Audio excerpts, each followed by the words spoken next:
Dan itu yang dibayangkanlah secara ini rakyat lah, bukan pendapat pribadi saya, karena saya dengar, saya tidak mau itu bunga atau pohon yang saya tumbuh itu tiba-tiba hilang atau mati pelan-pelan hanya karena apapun yang berubah di sini. Karena bukit yang ada itu tiba-tiba menjadi rata dan jadi danau. Itu anginnya gimana ngadapin? Bisa dibayangkan saja bahwa ada perubahan semesta, ekosistem, dan apa yang akan seketika. Dan itu 1 tahun, Mas. Jadi sesuai dengan target pemerintah gitu yang ditangani. Cerita-cerita sederhana dan harapan dari ibu-ibu di sana yang tidak mengendaki lah, misalnya itu sudah ijo royo-royo loh, Mas, di sana itu nanamnya itu juga pelan-pelan dan bertahun-tahun, bahkan dengan seluruh doa dan harapan bahwa mereka itu semua tumbuhan itu akan berguna untuk hidup mereka. Tiba-tiba ada keputusan yang seketika dengan target-target tertentu, kemudian menentukan dengan sepihak adalah Wadas dan bukan tempat yang lain, padahal ada alternatifnya, saya dengar. Kasus Wadas akan selalu menjadi momok menakutkan bagi calon presiden PDIP Ganjar Pranowo. Meskipun Ganjar sudah meminta maaf kepada masyarakat, khususnya warga Wadas, terkait peristiwa yang terjadi di Desa Wadas, Purworejo. Ganjar menegaskan dirinya akan bertanggung jawab atas peristiwa yang terjadi di Wadas itu, termasuk sejumlah masyarakat yang diamankan oleh aparat.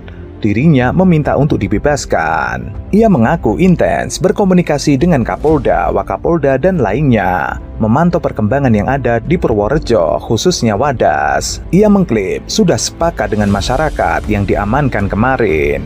Hari ini akan dibebaskan. Kejadian menjadi viral di mana-mana karena saya menjadi tertuduh utama.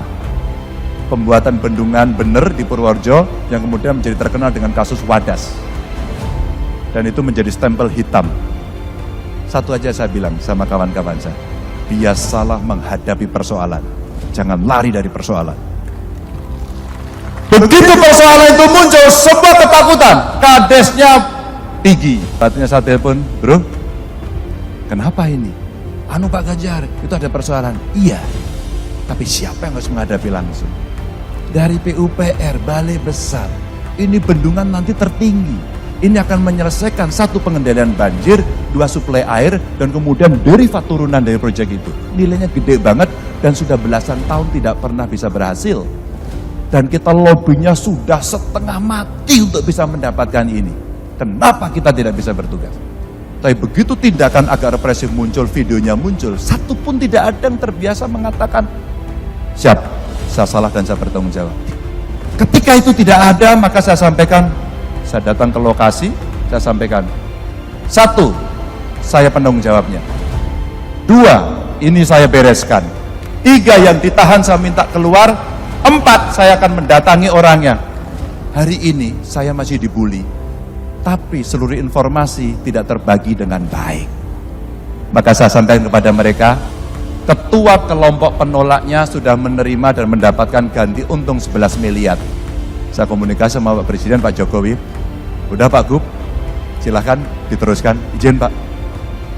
Skim ganti ruginya ini bagus banget Pak. Itu akan memudahkan kami untuk berbicara dengan mereka. Dan sekarang 100% semua sudah diukur lahannya, 100%. Permintaan maaf itu pun mendapatkan tanggapan beragam dari masyarakat di kolom komentar akun Facebook milik Ganjar yang membagikan video permintaan maaf itu.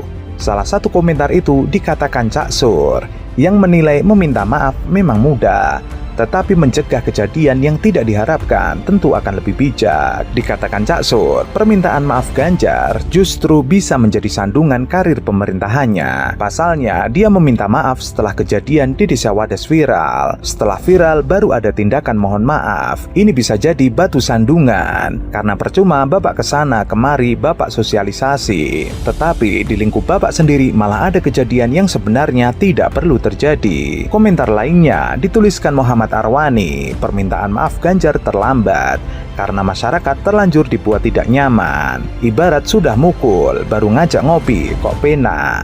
Ganjar yang digadang-gadang mau nyapres ternyata tidak bisa membela rakyatnya di Purworejo. Kalau rakyat Jawa Tengah saja diabaikan, apalagi rakyat di luar Jawa Tengah. Gubernur yang rajin pencitraan naik sepeda ini menyebut ada kegiatan pengukuran yang dilakukan di Desa Wadas Purworejo. Ganjar membela aparat dengan mengatakan bahwa polisi yang datang tidak lepas dari menjaga situasi keamanan dan ketertiban masyarakat. Ganjar meminta warga tidak menyikapi serbuan aparat kepolisian secara berlebihan. Ganjar mengklaim semua akan berjalan aman dan kondusif. Banyak masyarakat mempertanyakan kenapa melibatkan ribuan aparat. Ini sudah menyalahgunakan kekuasaan. Aparat penegak hukum yang semestinya mengayomi dan melindungi rakyat telah disalahgunakan untuk menteror dan menakut-nakuti rakyat. Kenyataannya, pemimpin yang sok merakyat dibuka aibnya dalam kasus ini.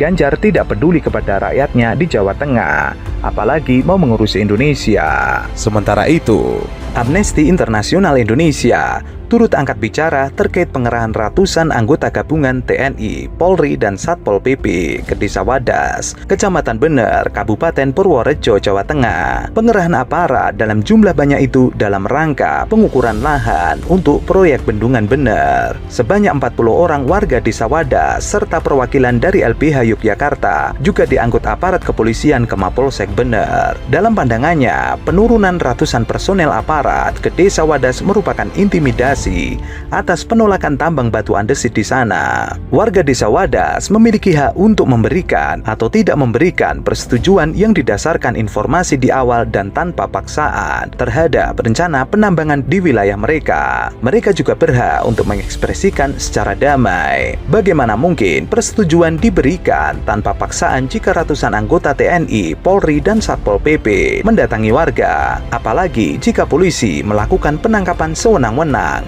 terhadap warga yang menolak tambang. Pemerintah dan aparat di Indonesia harus paham bahwa kebanyakan masyarakat di pedesaan akan sulit untuk memenuhi hak-hak sosial dan ekonomi, termasuk pangan, air, pekerjaan, dan tempat tinggal tanpa akses atas tanah.